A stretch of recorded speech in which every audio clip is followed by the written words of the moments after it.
ဒီကနေ့သာသနာတော်နှစ်2562ခုကောဇာတက္ကီ1380ခုဒုတိယဝါဆိုလပြည့်ကျော်17ရက်2018ခုနှစ်6လပိုင်း9ရက်အင်္ဂါနေ့ညချမ်းခါကာလမှာရန်ကုန်တိုင်းဒေသကြီးလဲကူမြို့ရွှေမန်တင်ကျေးရွာသစ္စာရွှေစီကျောင်းတိုက်တွင်မှာဆင်ကျင်းပကြတဲ့မနေ့ချိန်မြောက်တော့8ချိန်မြောက်နော်ပထမအချိန်မြောက်9ရက်တာတရားစခန်းပွဲမှာတရားဘာဝနာများကြိုးစားအထောက်ကြဖို့ရောက်ရှိလာကြတဲ့တရားဓမ္မပေါင်းတော်ကောင်းတို့ကိုဒီကနေ့ပထမဦးဆုံးနေ့လှုပ်ပေးတရားအနေနဲ့တရားဘာဝနာများကြိုးစားအထောက်ကြမဲ့ယောဂီတို့အတွက်တရားဘာဝနာကိုဘယ်လိုကြိုးစားအထောက်ရမလဲဆိုတာလေးကိုတော့အကျဉ်းမြင့်လောက်ပဲဦးဇင်းတို့ပြောပါနော်တရားဘာဝနာအထောက်ခြင်းရဲ့အကျိုးကျေးဇူးကိုတော့အဓိကထားပြီးတော့ပြောပါမယ်တရားဘာဝနာအထောက်ပုံကိုဘာကြောင့်အကျဉ်းမြင့်လေးပဲပြောမှလဲဆိုတော့ယောဂီတွေကအလုံးတရားအထောက်ကြတာချိန်ပေါင်းများစွာရှိနေကြတဲ့ပုဂ္ဂိုလ်တွေကြီးပါနော်ဒါကြောင့်တရားအထုတ်လို့ရရှိမဲ့အကျိုးကျေးဇူးကိုပဲဦးဇင်းတို့ဦးစားပေးပြီးတော့ပြောပါမယ်အဓိကမိမိတို့လုပ်ကြမဲ့ဒီလုပ်ငန်းရဲ့အပေါ်မှာယုံကြည်မှုတရားတရားတိုးစေဖို့ပေါ့နော်ဦးဇင်းတို့ဒီအလုပ်ကိုလုပ်တယ်ဆိုတာယုံကြည်မှုတရားတရားရဲ့တွန်းအားနဲ့သွားကြရတာပါဟုတ်လားယုံကြည်မှုတရားတရားထက်တန်ရင်ထက်တန်သလောက်ကြိုးစားအထောက်မှုဝိရိယတရားထက်တန်လာတာပါပဲဝိရိယထက်တန်ရင်ထက်တန်သလောက်တတိဆွဲမြဲလာတာပါပဲတတိဆွဲမြဲရင်ဆွဲမြဲသလောက်တမာတိတည်လာတာပဲတမာတိတည်ရင်တည်သလောက်ဒီခန္ဓာရဲ့အကြောင်းကိုမှန်မှန်ကန်ကန်သိမြင်နားလည်မှုလို့ဆိုတဲ့ပညာတရားထက်မြက်လာတာပါပဲအဓိကတရားတရားရဲ့တွန်းအားနဲ့သူတော်ကောင်းတရားတွေအရှိန်ပြင်းပြင်းဆက်လက်ပြီးတော့လက်ပတ်နိုင်ဖို့ပေါ့နော်ဒါကြောင့်ဒီလုပ်ငန်းရဲ့အကျိုးရလဒ်ကိုပဲအဓိကဦးဇင်းတို့ဦးစားပေးပြီးတော့ပြောပါမယ်တရားဘာဝနာအထုပ်ပုံဆိုတာကတော့အလုံးအထုပ်နေကြလဲဖြစ်တဲ့အတွက်ကြောင့်အထူးပြောဖို့မလိုဘူးထင်ပါတယ်ဒါပေမဲ့တချို့အခုမှစပြီးတော့တရားစခန်းဝင်ဖို့တဲ့လူဆိုတာလည်းပဲပါသေးတယ်နော်နည်းနည်းတော့ရှိတာတော့အဲ့လိုပုံကိုယ်တွေအတွက်ဘယ်လိုအထောက်ရမလဲဆိုတာကိုဦးဇင်းတို့ယောဂီတို့ကိုဝေထားတဲ့စာအုပ်လေးထဲမှာအကျဉ်းမြင့်တော့နော်အကျဉ်းမြင့်ဆိုပေမဲ့လို့အဲ့ဒီဥစ္စာလေးကိုတည်တည်ချာချာဖတ်ကြည့်မယ်ဆိုရင်တော်တော်လေးလည်းပြည့်စုံတယ်လို့ထင်ပါတယ်နော်အဲ့တော့မိမိတို့ထိုင်နေတဲ့အချိန်မှာတော့အာနာပါနကမ္မထံကိုအဓိကဦးစားပေးပြီးတော့ရှုမှတ်ပွားများကြဖို့အာနာပါနကမ္မထံနဲ့အစဉ်မပြေကြတဲ့ပုဂ္ဂိုလ်တွေပါရင်လည်းပဲထင်ရှားဖြစ်ပေါ်ရာတဘာဝတရားကိုပဲတတိထားပြီးတော့နေရင်ဖြင့်ထိုင်နေတဲ့အချိန်မှာရှုမှတ်ကြဖို့အဲ့ဒီထဲမှာဦးဇင်းတို့ရေးထားပါတယ်။ကျန်တဲ့အချိန်တွေမှာတော့ဒီခန္ဓာမှာဖြစ်ပေါ်နေတဲ့တဘာဝတရားတွေကို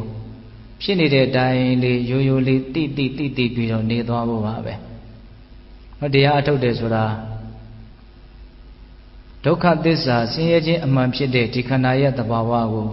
သိဖို့မြင်ဖို့ကြိုးပမ်းအထုတ်ကြရတာပါဒီခန္ဓာရဲ့သဘာဝကဒုက္ခသစ္စာပဲဆင်းရဲခြင်းအမှန်တရားပဲဒါကိုတရားဓမ္မတို့ဦးဇင်းတို့တွေကကောင်းကောင်းနားမလည်ကြသေးဘူးနားမလည်ကြတဲ့အတွက်ကြောင့်ခန္ဓာကိုယ်ကိုဆင်းရဲတယ်လို့မသိလို့ဘဝကိုဆင်းရဲတယ်လို့မသိလို့ဒီဘဝရဲ့ပုံမှာမမောမှုဆွဲလန်းမှုတတ်မဲ့မှုဒါတွေဖြစ်နေတာပေါ့နော်အဲ့ဒီခန္ဓာရဲ့ပုံမှာဘဝရဲ့ပုံမှာဆွဲမဲ့မှုမကင်းတဲ့အတွက်ကြောင့်ပဲဆင်းရဲတဲ့ခန္ဓာဟာဆက်ရပြီးတော့ဆင်းရဲဒုက္ခကိုရင်ဆိုင်ကြရတာတွေ့ကြကြုံကြရတာဒါကြောင့်တရားအထုတ်တယ်ဆိုတာဆင်းရဲခြင်းအမှန်ဖြစ်တဲ့ဒီခန္ဓာရဲ့သဘာဝကိုအမှန်အကန်သိဖို့အတွက်အထုတ်ရတာပါအဲ့ဒါကိုဘယ်နည်းနဲ့အထုတ်ရမှာတော့ဆိုတော့တတိထားတဲ့နည်းနဲ့အထုတ်ရမှာပါဒီခန္ဓာဟာအကောင်းလားအဆိုးလားဆိုတာကိုသိဖို့အတွက်တတိနဲ့ပဲစောင့်ကြည့်ပြီးတော့အဖြေမှန်ရှာတဲ့သဘောပါပဲဟုတ်လားအဲ့တော့ဝင်လေထွက်လေဆိုတာဒီခန္ဓာကိုယ်မှာဖြစ်နေတဲ့အလွန်မှအချက်အချာကြတဲ့အခြေခံကြတဲ့သဘာဝတရားကြီးပါနော် ဒါကြောင့်ဝင်လေထွက်လေကိုဝင်တိုင်းထွက်တိုင်းတတိကမိအောင်ကြိုးပမ်းကြရတယ်ပေါ့အဲ့ဒါကိုဦးဇင်းတို့ကြိုးပမ်းအထောက်ရင်းဖြင့်ဒီခန္ဓာရဲ့သဘာဝကိုတဖြည်းဖြည်းနဲ့နားလည်လာမယ်ပေါ့အဲ့လိုနားလည်မှုရှိလာတာနဲ့အမျှကိုယ့်ရဲ့စိတ်ထဲမှာအကြည်လင်မှုချမ်းသာမှုငြိမ်းအေးမှု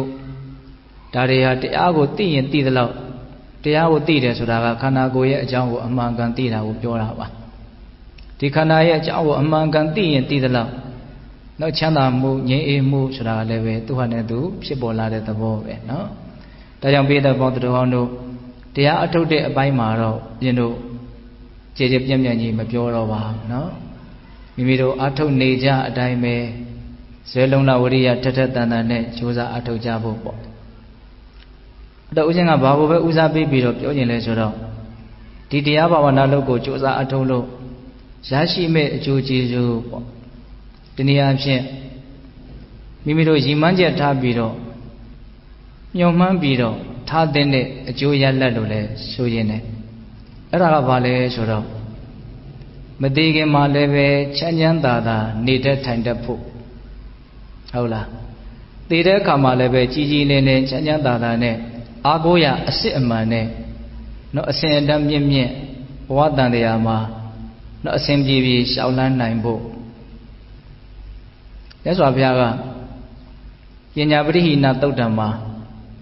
ဒီခန္ဓာရဲ့အကြောင်းကိုအမှန်ကန်သိမြင်နားလည်တဲ့ဉာဏ်ပညာကိုသာရမယ်ဆိုလို့ရှိရင်တေဒိဋ္ဌေဝဓမ္မေဒုက္ခံဝိရတိအဝိဃတအနုပါယတအပရိလဟ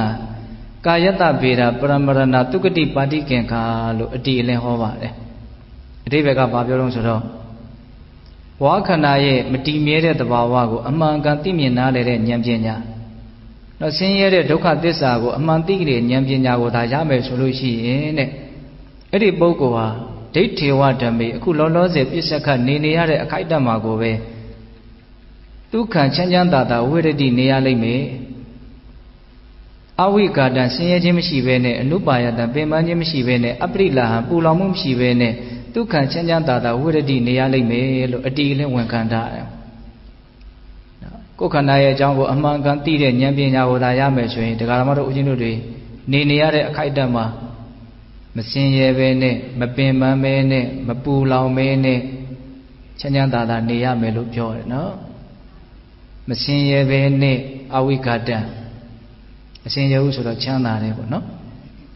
ပြီးတော့ဗာပြောတော့အနုပါယတံမပင်ပန်းပဲနဲ့မပင်ပန်းမှုဆိုတော့တတ်တာတယ်ပေါ့ပြီးတော့ဗာပြောတော့အပရိလာဟမပူလောင်မဲနဲ့မပူလောင်မို့ဆိုတော့ငြိမ်းအေးတယ်ပေါ့နော်ချမ်းချမ်းသာသာတက်တောင့်တက်တာငြိမ်းငြိမ်းအေးအေးဘဝမှာနေနိုင်ခွင့်ရှိမယ်ပေါ့ခုတကယ်မှတို့ဦးဇင်းတို့ဘဝမှာနေတဲ့အချိန်မှာအမြဲတမ်းချမ်းချမ်းသာသာကြီးနေရသလားဟုတ်ဘူးစိတ်တွေပူလောင်ပြီးတော့စိတ်တွေညစ်ပြီးတော့စိတ်တွေရှုပ်ထွေးပြီးတော့နေရတာတွေအများကြီးမရှိဘူးလားဒါစိတ်တွေဘာလို့ဆင်းရဲနေတာတော့ဆိုရင်ချမ်းသာအောင်မနေတတ်လို့ပေါ့ဟုတ်တယ်မဟုတ်လားစိတ်တွေဘာလို့ပူလောင်တာတုံးလို့မေးရင်အေးချမ်းအောင်မနေတတ်လို့နော်အဲ့တော့ဘဝမှာငြိမ်ငြိမ်အေးအေးချမ်းချမ်းသာသာနေတတ်ဖို့ဆိုတာကိုယ်တိုင်ပဲဘာလို့ကြမလို့လေ့ကျင့်ကြမှာကြိုးစားကြရမှာအဲ့ဒါမြတ်စွာဘုရားကတော့ဒီခန္ဓာရဲ့အကြောင်းကိုအမှန်ကန်သိတဲ့ဉာဏ်ပညာရရင်ရသလောက်ဒီလိုဟာချမ်းချမ်းသာသာတက်တောင့်တက်တာငြိမ်ငြိမ်အေးအေးနေကိုနေရလိမ့်မယ်လို့အဲ့လိုဟောတယ်များစုကဒီခန္ဓာရဲ့အကြောင်းကိုအမှန်ကန်မသိတဲ့အတွက်ကြောင့်ပူပူလောင်လောင်စနေရဲပင်ပင်ပန်းပန်းပဲနေကြရတာများပါတယ်အဆန်ရှိတာမရှိတာနဲ့မဆိုင်ဘူးနော်လောကီပညာတတ်တာတွေမတတ်တာတွေနဲ့လည်းမဆိုင်ဘူးဟုတ်လားအသိဉာဏ်ပညာရှိရင်ရှိသလောက်ချမ်းချမ်းသာသာတက်တောင့်တက်တာငြိမ်ငြိမ်အေးအေးနေခွင့်ရှိမှာပဲတို့တရားအထုတ်တယ်ဆိုတာအဓိကကလောလောဆယ်ပြစ္ဆုတ်ပံမှာဖြစ်နေတဲ့သဘာဝတရားလေးကိုသိပြီးတော့မဖြစ်ခဲ့တဲ့အတိတ်ကာလနဲ့ပတ်သက်ပြီးတော့ပူပန်ကြောက်ကြမှုရှိဘူးမဖြစ်သေးတဲ့အနာဂတ်နဲ့ပတ်သက်ပြီးတော့လည်းပဲစိုးရိမ်တာတွေကြောက်ကြတာတွေမရှိဘူးလောလောဆယ်သူ့မှာငြင်းငြင်းအေးအေးအယံကိုပဲနေတဲ့ထိုင်တတ်တဲ့အတွက်ကြောင့်ချမ်းချမ်းသာသာရှိရတယ်ပေါ့ဧတတော်ကိုဦးဇင်းတို့မကြာခဏပြောခဲ့တဲ့အကြောင်းအရာလေးတစ်ခုရှိပါတယ်တိမိယဇတ်တော်ထဲမှာတိမိယတိဩထားတဲ့စကားလေးပေါ့နော်တိမိမင်းသားလေးကတော်ထဲမှာယတိဘဝနဲ့နေတော့မိခင်ဖခင်တွေကသားကိုတွေ့ဖို့အတွက်လိုက်လာကြတာလေအဲ့လိုလိုက်လာတဲ့ချိန်မှာသားဖြစ်တဲ့ယတိက သူစားတဲ့တည့်ရွက်ပြုတ်ရည်ကိုတည့်ရွက်ပြုတ်ကိုမိခင်ဖခင်တို့ကိုတည်တာပေါ့အဲ့တော့ခမဲတော်မင်းကြီးကအဲ့ဒီတည့်ရွက်ပြုတ်ကလေးကိုလက်ဖွားပေါ်တင်ကြည့်ပြီးတော့အစာကအရန်ကိုကြမ်းထမ်းတယ်ပေါ့နော်ဒါပေမဲ့သားရဲ့မျက်နှာကိုကြည့်လိုက်တော့လည်းပဲအလွန်မှကြည်လင်တောက်ပနေအယောင်တောင်ထွက်နေတယ်လို့ဆိုတယ်ဟုတ်လားအဲ့ဒါနဲ့သူမနေနိုင်ဘူးမေးတယ်တဲ့တော်ထဲမှာတယောက်တည်းနေပြီးတော့ဒီလိုကြမ်းထမ်းတဲ့အစာကိုစားနေရတဲ့တင့်ရဲ့ရုပ်ရာဘာတောင်ဒီလောက်ကြီးကြည်လင်တန်ရှင်းဝင်ပနေရတာတော့အဲ့လိုမေးတဲ့အချိန်မှာဘုရားလောင်းကဘာပြန်ပြောတော့အဲ့လိုတော်ထဲမှာတယောက်တည်းနေရလို့ကိုပဲရုပ်ရည်စင်းကကြည်လင်တန်ရှင်းနေတာတဲ့ဒီစကားကအဓိပ္ပာယ်အများကြီးရှိရဲ့နော်လူတွေနဲ့ပူပူလောင်လောင်ရှုပ်ရှုပ်ချွေချွေနေရတာရုပ်ရည်တန်ရှင်းကြည်လင်ခြင်းရဲ့အကြောင်းမဟုတ်ဘူးဆိုတဲ့အဓိပ္ပာယ်ကိုပြောရမရောက်ဘူးလားလူတွေဆိုတာကပြောရရင်တူတူကိုအပူကောင်တွေအရှုပ်ကောင်တွေကြီးပဲလေဟုတ်လားအပူများရင်အပူဟတ်မယ်ပေါ့နော်အရှုပ်များရင်ညှိမယ်ပေါ့ဒါပဲလေဟုတ်လားဒါကြောင့်တောထဲမှာတယောက်တည်းနေရလို့ကိုပဲသူကဘာဖြစ်နေတာတော့ရုပ်ရည်အစင်းကြီးနဲ့တန်ရှင်းနေတာတဲ့နောက်ထပ်ဆက်ပြောတာလေးကအယမ်းမှအနှစ်သာရရှိတယ်ဘာပြောတော့ဆိုတော့အတိတနာလူသောစာမိနဗ္ဗဇပ္ပါမိအနာဂတံပိစုပန္နေနယာပိမိတေနဝန္တောပတိရတိမင်းကြီးတဲ့ငါအတိတနာလူသောစာမိတဲ့ဖြစ်ခဲ့တဲ့အတိတ်ကာလကအတွေ့အကြုံတွေအနေအထားတွေနဲ့ပတ်သက်ပြီးတော့ငါစိတ်ထဲမှာဘာမှစိုးရိမ်တာတွေကြောက်ကြတာတွေပူပန်တာတွေဘာမှမရှိဘူးတဲ့အတိတ်ကိုဘာမှမရှိတော့ဘူးလို့ရှင်းရှင်းလင်းလင်းနားလည်ထားတယ်အတိတ်နဲ့ပတ်သက်ပြီးတော့သူ့စိတ်ထဲမှာဘာရှုပ်ထွေးပူလောင်မှုမှမရှိဘူးအဲ့တော့အတိတ်ဆိုတာကနော်အလွန်ဝေးကွာတဲ့ကာလကဖြစ်ခဲ့တဲ့အနေအထားတွေကိုမှအတိတ်လို့ပြောတာမဟုတ်ဘူးခုတင်လေးဖြစ်ခဲ့တာကိုအတိတ်ဖြစ်သွားပြီနော်ဒါကိုနားလည်ဖို့လိုတယ်တရားအထုတ်တဲ့အလေးအကျင့်များတဲ့လူတွေကအဲ့ဒီကိစ္စကိုအများကြီးနားလည်တယ်အတိတ်ဆိုတာနောက်ဘဝမှာအတိတ်လို့ပြောတာမဟုတ်အရင်ပြီးခဲ့တဲ့နှစ်ကာတွေမှာအတိတ်လို့ပြောတာမဟုတ်မနေ့တုန်းကဟာလည်းအတိတ်ပဲလေအဲ့ဒါတည်းပို့ပြီးတော့နီးနီးကပ်ကပ်ပြောရမယ်ဆိုရင်ခုတင်လေးဖြစ်ခဲ့တဲ့သောသီလယူတုန်းကဘာဖြစ်သွားပြီတော့အတိတ်ဖြစ်သွားပြီအခုအတိတ်ဖြစ်သွားပြီလို့ပြောလိုက်တာကိုပဲအတိတ်ဖြစ်သွားပြီအတိတ်ကိုအဲ့လောက်ထိနားလည်ပြီးတော့အဲ့ဒါမရှိတော့ဘူးလို့အတိတ်နဲ့ပတ်သက်ပြီးတော့စိတ်ထဲမှာဘာလေးလံပင်ပန်းမှုမှမရှိဘူးဆိုရင်ဒီလိုဟာအများကြီးချမ်းချမ်းသာသာနေနိုင်ကြအကြောင်းရှိတယ်။ကိုအတိတ်ရဲ့နှိမ့်ဆက်မှုကြောင့်ပူလောင်ပင်ပန်းရတာတွေအများကြီးမရှိဘူးလားရှိတယ်။အဲ့တော့တရားဘာဝနာအထုတ်တဲ့နေရာမှာမရင့်ကျက်တဲ့အတွက်ကြောင့်ဘာမှမရှိတော့တဲ့အတိတ်ရဲ့နှိမ့်ဆက်မှုကိုဒကာမတို့ဦးဇင်းတို့ခံကြရတာနော်။အဲ့တော့သူ့မှာအတိတ်ရဲ့နှိမ့်ဆက်မှုမရှိဘူးတဲ့အတိတနာလူသောစာမိအတိတ်နဲ့ပတ်သက်ပြီးတော့သူ့မှာစိုးရိမ်တာကြောင်းကြတာမရှိဘူးနဗ္ဗဇပ္ပါမိအနာဂတံနဲ့အနာဂတ်နဲ့ပတ်သက်ပြီးတော့လည်းပဲမရောက်သေးတဲ့အနာဂတ်နဲ့ပတ်သက်ပြီးတော့လည်းဘာမှသူ့မှာကြောင်းကြနေတာတွေတောင့်တနေတာတွေမရှိဘူးတဲ့အတိတ်ကလည်းသူ့ကိုကြိုးပြီးတော့မဆင်းရဲစေဘူးပေါ့သူခေါင်းထဲမှာပြောရရင်အတိတ်နဲ့အနာဂတ်မရှိဘူးမထားဘူးပေါ့အတိတ်ကိုမရှိတော့ဘူးလို့နားလေတယ်အနာဂတ်ကိုမရောက်သေးဘူးလို့နားလေတယ်ဒါအလွန်ချမ်းသာခြင်းရဲ့အကြောင်းတရားပဲဟုတ်လားပြီးတော့ဗာဆက်ပြောလို့ဆိုတော့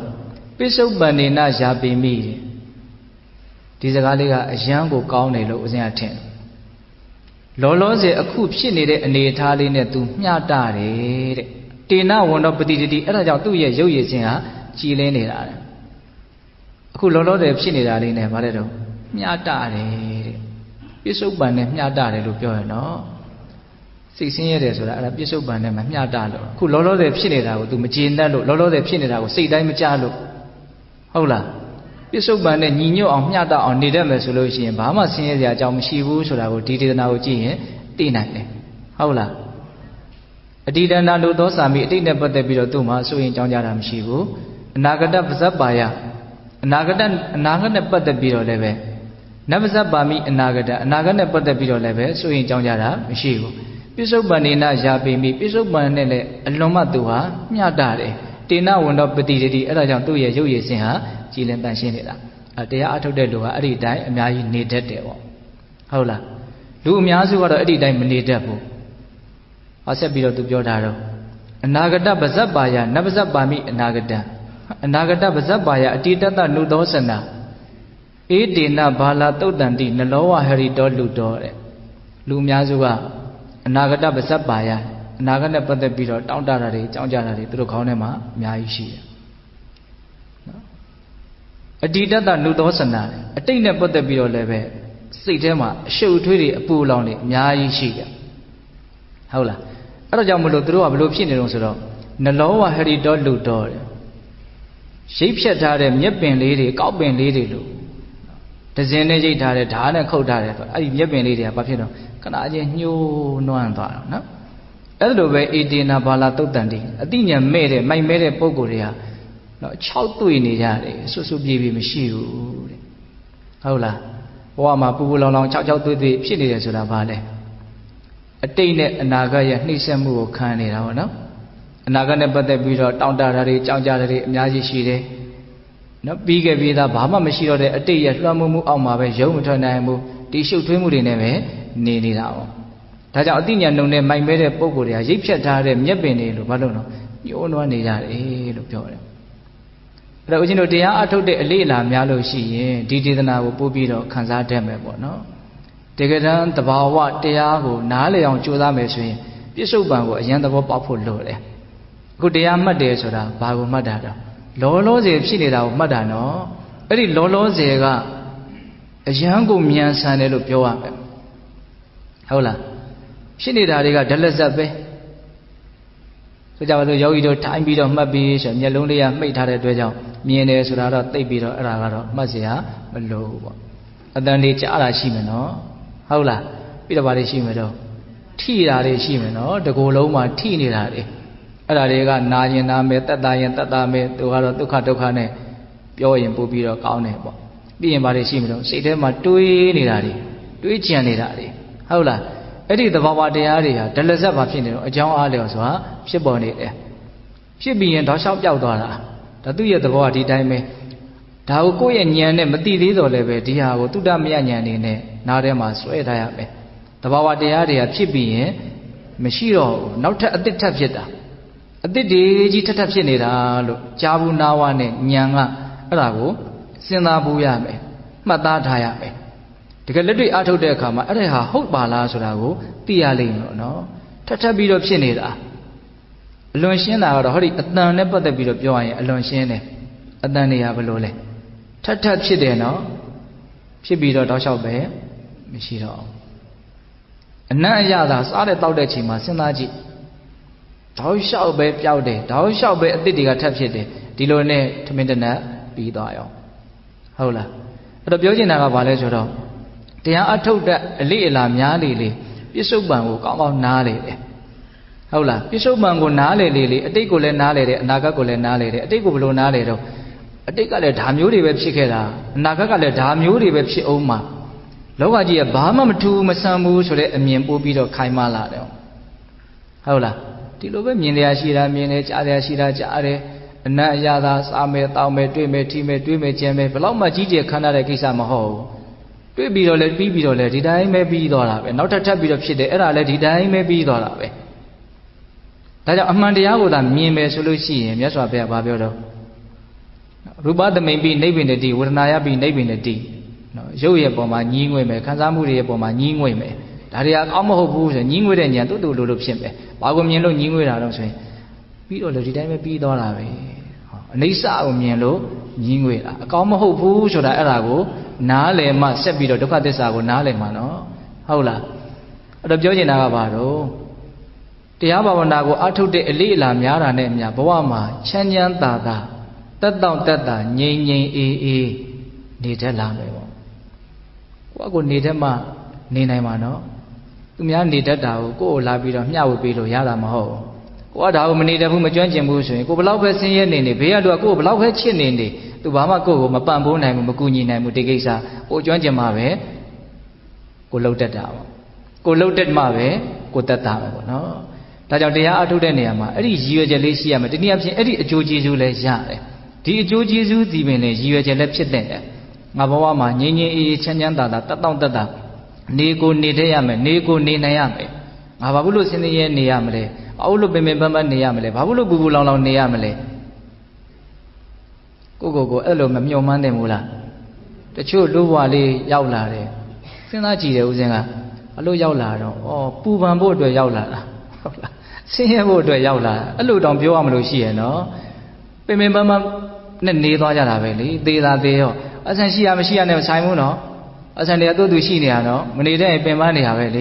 ေနောက်ဆုံးအနှစ်ချုပ်လိုက်တဲ့အခါကျတော့အချိန်ဒီဘလို့ကုန်ခဲ့လဲဆိုတော့ပင်ပန်းရင်းကုန်သွားတာပဲ ပူလောင်ရင်ကုန်သွားတာပဲဆင်းရဲရင်ကုန်သွားတာပဲဒီလိုနဲ့သေသွားတာပဲ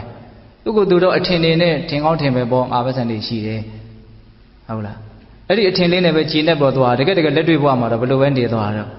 စင်စင်ရဲရဲပင်ပင်ပန်းပန်းပူပူလောင်လောင်ဒီလိုပဲနေသွားတာဒါပေမဲ့တခုတော့ရှိတာပေါ့လေဘဝမှာပင်ပန်းတယ်ဆင်းရဲတယ်ပူလောင်နေလို့အမှန်တိုင်းသိဖို့ကိုကလည်းပဲတုံညံနဲ့တော့မလွယ်တတ်သေးဘူးလို့ထင်တယ်လူတွေကတူကိုအရန်အရေးထူတယ်ပေါ့နော်အရန်ကြီးပူလောင်မှအရန်ကြီးပင်ပန်းမှအရန်ကြီးဆင်းရဲမှအော်ပင်ပန်းမှလားပူလောင်မှလားဆင်းရဲပါလားလို့သိတာတုံတန်ရုံလောက်ဆိုရင်တော့မသိဘူးဘာလို့နေချဖြစ်နေတဲ့အတွက်ကြောင့်ဒါကသူတို့စိတ်ထဲမှာတိတ်ပြီးတော့မဖြုံလို့ဖြစ်နေတာအဲ့ဒီကိစ္စကိုထင်ရှားခြင်းနဲ့ဆိုလို့ရှိရင်ဘာလုပ်ရမှာတော့ချမ်းသာတတ်တာငြိမ်းအေးနေတဲ့အလေးကျင့်ကိုအများကြီးအစားထိုးကြည့်မှအော်ဒီနည်းနဲ့မနေရတာအလွန်ပင်ပန်းမှလားဆိုတာကိုသိနိုင်တာနောက်ရှင်တော့ကိုယ့်အဟုတ်ကြီးထင်ပြီးတော့နေမှာပဲလေဟုတ်လားအဲ့ဒီပြဿနာမရှိဘူးလားရှိရနော်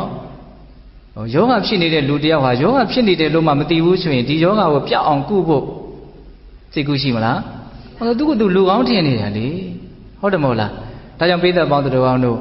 ချမ်းသာဖို့တဲ့ဆင်းရဲမှန်းသိဖို့ကတောင်မှပို့ပြီးတော့အရေးကြီးနေသေးတယ်လို့ဆိုခြင်းသေးတယ်ဟုတ်တယ်မဟုတ်လားနော်ဆင်းရဲနေတယ်လို့သိမှဒီနေရာနဲ့ငါလွတ်အောင်လုံးဝဖြစ်မယ်ဆိုတဲ့အတွေးမျိုးကလာပါနောက်ဆိုကိုယ့်အကိုကျေနပ်ပြီးတော့နေမှာပဲပူတဲ့အခါပူလိုက်ပင်ပန်းတဲ့အခါပင်ပန်းလိုက်ဒီလိုနဲ့ပဲပူလောင်ရှုထွေးညင်နွမ်းနဲ့ပဲအချိန်ကုန်သွားမှာပေါ့ဟုတ်လားဒါကြောင့်ပိဿပေါင်းသူတော်ကောင်းတို့တရားဘာဝနာအထုတ်တယ်ဆိုတာပြစ္ဆုတ်ပံမှာချမ်းသာတတ်တာငြိမ်းအေးနေတတ်ဖို့နေနိုင်ဖို့အထုတ်ကြတာဟုတ်လားအဲ့ဒီလိုညှော်မှတ်ချက်ကောမထားသင့်ဘူးလားထားသင့်တယ်ဒါတစ်ချက်ပေါ့နောက်တစ်ချက်ပါပြောခြင်းတော့ရသော်ဘုရားကတော့ကာယတ္တဗေဒပရမရဏသုကတိပါတိကင်္ခခန္ဓာကိုပျက်စီးလို့သေခြင်းကြပြီဆိုလို့ရှိရင်ခန္ဓာရဲ့အကြောင်းကိုသိတဲ့ဉာဏ်ပညာရှိတဲ့ပုဂ္ဂိုလ်တွေဟာယုံညံ့တဲ့ဘဝကိုမရောက်ဘူးတဲ့အလွန်မြင့်မြတ်တဲ့ချမ်းသာတဲ့ဘဝကိုရလိမ့်မယ်လို့သိကြပါဦးမျှော်လင့်အပ်တယ်တဲ့ဒီကိစ္စခေါင်းနဲ့မထည့်လို့မရအောင်ဘာဘူးလို့တော့ဘဝကနေုံနေလိုက်တာနဲ့ပြီးသွားမယ့်ကိစ္စမဟုတ်ဘူးအချိန်နဲ့အမျှအဲ့ဒီပြဿနာအဲ့ဒီအခြေအနေသူကြီးကတဖြည်းဖြည်းနဲ့နီးကပ်လာတယ်ဆိုတာဦးဇင်းတို့ဘယ်လိုမှမျက်ကွယ်ပြုထားလို့မရအောင်ဟုတ်တယ်မဟုတ်လားအဲ့ဒီကိစ္စကအမြဲတမ်းခေါင်းထဲမှာဘာလို့လဲနိုးချနေဖို့လိုတယ်နော်ဒီအမှန်တရားကိုမေ့နေတာကကျန်တဲ့အမှန်တရားတွေနဲ့မှဝေးသွားစေတယ်လို့ဦးဇင်းထင်နော်ဘာမှမကြတော့တဲ့အချိန်မှာပျက်စီးရမှာနော်ဒီခန္ဓာကိုယ်ကြီးကခုဒီထဲမှာတရားအထုတ်နေကြတဲ့ပုံကိုယ်တွေထဲမှာ60ဝန်းကျင်တွေအများကြီးပဲလို့ထင်နော်ဦးဇင်းတို့ပြောနေကြစကားတစ်ခုရှိပါတယ်အသက်50ဝန်းကျင်လောက်ဆိုရင်ယောဂါကိုမျှော်လင့်ထားတော့ဒီစကားကတော့ထပ်ပြီးတော့ပြောခြင်းတယ်ဟုတ်လားအသက်50ဝန်းကျင်ဆိုရင်ဘာကိုမျှော်လင့်ထားနှစ်ပေါင်း50လောက်မယမနာလက်ပတ်ခဲ့တဲ့ဒီခန္ဓာကိုယ်ကြီးချွေးရင်းချက်မရှိဘဲနေကိုနေမှာမဟုတ်တန်နဲ့လှုပ်ထားတဲ့7လုံးတောင်မှနှစ်ပေါင်း50လောက်မယမနာလဲနေမယ်ဆိုရင်သေချာပေါ့ပြက်မှာပဲနော်ဟုတ်လားဒါကြောင့်အသက်50ဝန်းကျင်မှာစစ်လိုက်လို့ယောဂစစ်လိုက်လို့ဘာဖို့တွေ့တယ်လဲဘာဆဲတွေ့တယ်လဲဆိုမအံ့ဩသင့်ဘူးဒါဖြစ်တဲ့အချိန်ရောက်လာပြီဖြစ်တော့မှနားလည်ထားပေါ့ဟုတ်လားများသောဖြင့်လူတွေကအဲ့ဒီနားလည်မှုလောက်တောင်မရှိဘူးကိုယ်ခန္ဓာကိုယ်အရန်ထင်ကြီးထားတာပေါ့နော်တွေ့လာပြီဆိုရင်ဘာဖြစ်တော့ထိတ်ပြာဖြစ်ကြတယ်တချို့ဆိုရင်အရှက်မဲ့မလုပ်ကြတော့ငိုတောင်ငိုကြတာရှိတယ်အတူဖြစ်เสียရှိလို့ဖြစ်တဲ့ကိစ္စကြီးလေ50ကျော်လောက်မှယောဂနှိမ့်ဆက်တာကိုထိတ်လန့်တုန်လှုပ်နေမယ်ဆိုရင်တော်တော်ကိုမတိရရောက်တယ်လို့မဆိုနိုင်ဘူးလားအဲ့ဒီအချိန်မှာယောဂကင်းကျင်နေတယ်ဆိုရင်ဒါကဘာလဲမဖြစ်နိုင်တာကိုတောင့်တတာမဖြစ်နိုင်တာကိုတောင့်တမယ်ဆိုရင်စိတ်ချမ်းသာမှုရှိနိုင်မလားယံပိဿနာလပတိတံပိဒုက္ခဆိုတာအဲ့ဒါပြောတာနော်ဒါကိုရခြင်းနဲ့အဲ့ဒါမရဘူးမရခြင်းဒီပါလဲဆင်းရဲတယ်နာခြင်းကြလို့နာလာတဲ့ကိစ္စကိုမနာခြင်းဘူးဆိုရင်သေချာပေါက်ဆင်းရဲတော့မယ်ဒီလိုနာလို့ဆင်းရဲတာကနည်းနည်းမနာခြင်းလို့ဆင်းရဲရတာကများဒါနားလည်ဖို့လိုရင်နော်ဒါကြောင့်အသက်50လောက်ဆိုရင်ပါမျောလင့်ထားယောဂမျောလင့်ထားအသက်60ဝန်းကျင်လောက်ဆိုရင်တော့ဘာကိုမျောလင့်ထားတဲ့နဲ့ထင်လဲသေခြင်းကိုမျောလင့်ထားတဲ့နဲ့စဉ်းစားကြည့်လေဒါလက်တွေ့ကြတဲ့စကားတွေကိုပြောတာပါအခုဒီနိုင်ငံမှာအသက်60အောက်သေးတဲ့လူနဲ့အသက်60အထက်သေးတဲ့လူဘယ်တင်းကပိုများမယ်ထင်လဲ60အောက်သေးတဲ့လူကပိုများမယ်နော်အဲ့ဒါ60ကျော်လာပြီဆိုရင်တော့သေကြတဲ့ဒီဘဝငါကံကောင်းသွားပြီလို့90 80ဆိုတာအရန်ကံကောင်းမှနေရမှာလေဟုတ်တယ်မဟုတ်လားဘဝတော့အရန်နေခြင်းနေလူတွေက ဒါပေမဲ့ဘလို့နေမလဲဆိုတဲ့အဖြေကတော့တိတိကျကျကောင်းကောင်းမွန်မွန်မရှိဘူးဒီတိုင်းပဲအချိန်ကုန်လုံးပဲနေသွားကြတာများပါတယ်ဟုတ်လားအဲ့တော့အသက်60လောက်မှာတေခြင်းတရားကတကားခောက်လာပြီးပျက်စီးတော့မယ်လက်ခံနိုင်ဖို့လိုတယ်အများစုကလက်ခံနိုင်လားမခံနိုင်ဘူး80လည်းလက်မခံနိုင်ဘူးအံ့ဩစရာကြီးပဲဘယ်လောက်ထိမြတ်နေခြင်းလည်းမသိဘူးစဉ်းစားကြရတော့အရင်ကောင်းနော်အဲ့တော့ပြောချင်တာကဘာလဲနေတော့မှချမ်းချမ်းသာသာတတ်တောင့်တတ်တာငြိမ်ငြိမ်အေးအေးနေတတ်ဖို့တင်လိုအပ်တာမဟုတ်ဘာလို့လဲတော့သေတဲ့အခါမှာချမ်းချမ်းသာသာငြိမ်ငြိမ်အေးအေးတတ်တောင့်တတ်တာရှိဖို့မလိုဘူးလားအဲ့ဒီကိစ္စကိုမျက်နှာလွဲခဲဖြစ်ဦးဇင်းတို့တွေလုံမထားတဲ့ဘူးလေးလူလည်းရှုမထားတဲ့ဘူးသေခြင်းတရားကိုခက်စိမ့်စိမ့်မဆက်ဆံတဲ့ဘူးပေါ့နော်အချိန်ကြီးဘာလို့နိုင်တော့တွေ့လာနိုင်တယ်ကြုံလာနိုင်တယ်သေနိုင်တဲ့အရွယ်ရောက်လာပြီများသောအားဖြင့်ဒါ60ဝန်းကျင်ဆိုတာကိုသေလူလို့သဘောထားတဲ့ပြီပေါ့နော်အဲ့ဒီအချိန်ထိသေလူလို့သဘောမထားနိုင်မဲနဲ့နေရမယ့်အရေးတွေကိုပဲအရန်တွက်ပြီးတော့ဇရာတွေအရန်ရှုပ်နေတယ်ဆိုရင်တော့တော်သူကျန်တဲ့နေရာမှာညံနေဘလောက်ထက်တယ်ပဲပြောတကယ်အရေးမှာအဲ့ဒီလူညံတုံးနေပြီဆိုတာသိနိုင်တယ်။သွားမယ်အဲ့ဒါပြီးရင်ဒုက္ခရောက်မှာအဲ့ဥစ္စာအဲ့ဒီပြဿနာကိုရှင်းရမှာနော်ဟုတ်လားအဲ့ဒါမြတ်စွာဘုရားကဒီခန္ဓာရဲ့အကြောင်းကိုအမှန်ကန်သိတဲ့ဉာဏ်ပညာကိုသာရအောင်လို့အဲ့ဒီအချိန်မှာလည်းပဲဒီဉာဏ်ပညာကဘာလို့မလို့ကယ်ဆယ်လိုက်အောင်မယ်သူ့ကိုပဲအားကိုးရမှာနော်အဲ့ဒီအချိန်မှာသူမရှိလို့ရှိရင်မရဘဝမှာတကယ်တမ်းအားကိုးရဆိုတာဘုရင်တို့စဉ်းစားမိသလောက်ဘာတစ်လျှောက်လုံးမြတ်စွာဘုရားရဲ့ဟောခဲ့တဲ့တရားဒေသနာတွေကိုယ်တိုင်စဉ်းစားဆင်ခြင်လို့သိရတဲ့အသည့်တွေအကုန်အနှစ်ချုပ်ပြီးတော့ဘဝမှာတကယ်တန်ဖို့အကြီးဆုံးအရေးပါဆုံးအားကိုးရဟာဘာလဲလို့မေးရင်ပညာပဲဘာလဲပညာဆိုတာဘာလဲလို့မေးရင်ကိုယ့်ဘဝကိုယ်ခန္ဓာအကြောင်းကိုမှန်မှန်ကန်ကန်သိတာကိုပြောတာနော်ဒီဖြစ်ပေါ်နေတဲ့သဘာဝတရားတွေကပုဂ္ဂိုလ်တ attva မဟုတ်ဘူးဖောက်ပြန်တဲ့သဘာဝတရားတွေနဲ့အာယုံကိုသိတဲ့ခံစားတဲ့မှတ်သားတဲ့စိတ်ဆော်တဲ့နံတရားတွေလို့ရုပ်နဲ့နံကိုအခြေခံပိုင်းခြားပြီးတော့ပြီးပြင်းခိုင်ခိုင်မာမာနားလည်တဲ့သဘာဝတရားတွေသူ့အကြောင်းအကျိုးဆက်ဆက်ပြီးတော့ဖြစ်နေတာဖြစ်ပြီးရင်လည်းတည်မြဲနေတာတခုမှမရှိဘူးဒါတွေကကောင်းမွန်တဲ့သဘောတွေမဟုတ်တဲ့ဒုက္ခသစ္စာသဘောတွေပဲလို့ဘဝရဲ့အကြောင်းကိုအခုဦးဇင်းပြောလိုက်တာပိဿတို့သတိထားမိမလားမသိဘူး၄မျိုးတောင်ပြောလိုက်တယ်ပုဂ္ဂိုလ်တ attva မဟုတ်တဲ့သဘာဝတရားတသက်တွေအဲ့ဒီသဘာဝတရားတသက်တွေဟာလည်းအကြောင်းအကျိုးဆက်ဆက်ပြီးတော့ဖြစ်ပေါ်နေတာအဲ့ဒီသဘာဝတရားတွေဟာအကြောင်းအကျိုးဆက်ဆက်ပြီးတော့ဖြစ်ပေါ်လာပြီးတော့ဘာဖြစ်သွားတော့ပျောက်ကွယ်သွားတဲ့သဘောပဲဖြစ်လာတယ်ပျောက်သွားတယ်နောက်ထပ်ဖြစ်လာတယ်ပျောက်သွားတိုင်းသွားတာဒါကြောင့်ဒီဟာတွေဟာကောင်းမွန်တဲ့သဘောတွေမဟုတ်ဘူးကောင်းမွန်တဲ့သဘောတွေမဟုတ်ဘူးဆိုတာဒုက္ခသစ္စာကိုသုံးသပ်ပြတာနော်ဟုတ်လားအကောင်းမဟုတ်ဘူးရထားတဲ့ဖြစ်နေတဲ့အခြေအနေဟာအကောင်းမဟုတ်အချိန်ကဘယ်ကနေစမှာတော့ပုဂ္ဂိုလ်တ attva မဟုတ်ဘူးဆိုတဲ့အချိန်ကနေစရမယ်နော်သဘာဝတရားတက်အဲ့ဒီသဘာဝတရားတက်ကလည်းဖန်ဆင်းလို့ဖြစ်တာမျိုးအကြောင်းပဲဖြစ်တာမျိုးအဲ့လိုအထင်မှားမှုတွေရှိမှဆိုလို့ဖြစ်เสียအကြောင်းရှိလို့ဖြစ်နေတဲ့သဘောလို့ထပ်ပြောတာဖြစ်ပြီးတော့တီးနေတဲ့အမျိုးလားဆိုတော့လည်းမဟုတ်ဘူးအခိုက်အတန့်လေးတွေကြီးပဲအကုန်လုံးပျောက်ကွယ်သွားတဲ့သဘောဒါကြောင့်မို့လို့အဲ့ဒီသဘာဝတရားဟာအကောင်းဘယ်နည်းနဲ့မှမဟုတ်ဘူးဆိုတဲ့ဒုက္ခသစ္စာနာမရူပပရိစ္ဆေဒဉာဏ်ရဲ့ပစ္စယပရိက္ခဉာဏ်ရဲ့ဝိပဿနာဉာဏ်ရဲ့သစ္စာလေးပါးကိုထုတ်ထွင်းပြီးတော့သိတဲ့မဲ့ဉာဏ်ဖို့ဉာဏ်ဒါကိုဦးဇင်းတို့စာပေရအရက်သုံးလေးနဲ့နားလည်အောင်ညှိပြီးတော့ပြောလိုက်တာအဲ့တော့ပညာဆိုတာဘာလဲလို့မဲအဲ့ဒါပဲအဲ့ဒီပညာကတစ်ချိန်မှာအားကိုးရမှာနော်အဲ့တော့တရားဓမ္မတို့ဦးဇင်းတို့များသောအားဖြင့်လူတွေကအားကိုးရာကိုကိုယ်ဉာဏ်နဲ့ကိုယ်သဘောပေါက်တယ်လို့အသီးသီးရှားထားကြတာပေါ့လေငွေကြေးဥစ္စာပစ္စည်းကိုအားကိုးရလို့ထင်တဲ့လူတွေကငွေကြေးဥစ္စာပစ္စည်းကိုဘဝတသက်တာဇောင်းပေးပြီးတော့ဘဝကိုမြုပ်နှံပြီးတော့ရှားကြတာမရှိဘူးလားရှိတယ်တက်ကြမ်းထားတဲ့လောကီအတတ်ပညာတွေကိုအထင်ကြီးတဲ့ပုဂ္ဂိုလ်တွေကအဲ့ဒါကိုပဲတစ်လုံးသင်သွားကြတဲ့လူတွေကမရှိဘူးလားရှိတယ်တချို့ကြတော့လည်းပဲချစ်သူခင်သူတွေနဲ့ဘဝမှာတိုက်တိုက်ဝမ်းဝမ်းကြီးမိတ်ဆွေတွေပေါင်းသင်းတွေနဲ့တယောက်ကိုတယောက်အားပြုပြီးတော့နေမယ်ဆိုတဲ့လူတွေကလည်းပဲချစ်သူခင်သူတွေရှားပြီးတော့နေသွားကြတယ်ဒါဥစဉ်မြင်တဲ့လောက်ပြောကြည့်တာပေါ့ငွေကြေးဥစ္စာပစ္စည်းကိုအားကိုးရလို့ထင်တဲ့လူရှိတယ်အတတ်ပညာတွေကိုအားကိုးရလို့ထင်တဲ့လူရှိတယ်အပေါင်းအသင်းတွေချစ်သူခင်သူတွေကိုအားကိုးရလို့ထင်တဲ့လူတွေရှိတယ်ကျမ်းမြင်တော့ဒီသုံးမျိုးပဲရှိမယ်ထင်ပါနော်ဒီထဲမှာပဲအကျုံးဝင်ကြတယ်ပေါ့အဲ့ဒါတွေကတကယ်တွေးကြည့်လို့ရှိရင်အပေါ်ယံအားကိုးရပဲတကယ်အရေးတကယ်ပဲနဲ့တွေ့လာလို့ရှိရင်အားကိုးရမဟုတ်ဘူးဆိုတာအလွန်ထင်ရှားတယ်အဲ့တော့တကယ်အရေးတကယ်ပဲဆိုတာဘာကိုပြောတာတော့ခန္ဓာကိုယ်ကြီးကတစ်ချိန်မှာသူ့သဘောသူပြလာတဲ့ အနေထားပေါ့အထူးဆန်းကြီးတော့မဟုတ်ပါဘူးအဲ့ဒါပါလေပျက်စီးမှုပေါ့နော်တစ်ချိန်ကျရင်ဒီခန္ဓာကိုယ်ယောဂဗျာနှိမ့်ဆက်တာကိုခံရပြီးတော့ဘာဖြစ်သွားမှာလဲပျက်စီးသွားမှာဒါသဘာဝရက်တက်လို့လည်းမရဘူးတားဆီးလို့လည်းမရဘူးဘယ်ချိန်တွေ့မလဲဆိုတာတမဦးဇင်းတို့ကြိုးပြီးတော့သိခွင့်မရှိဘူးအဲ့ဒါတော့တရားဓမ္မတို့ဦးဇင်းတို့ရဲ့ဘဝရဲ့အခြေအနေကဆိုးတယ်လို့ဆိုခြင်းတယ်အကြောင်းတရားပေါ်မှာမူတည်ပြီးတော့ဖြစ်နေတာဟုတ်လားအဲ့တော့ကိုအကြောင်းတရားကဘယ်လိုလာကြလဲဆိုတာကိုဦးဇင်းတို့ကအကုန်မသိနိုင်ဘူးအထူးသဖြင့်ကံအကြောင်းတရားပေါ့နော်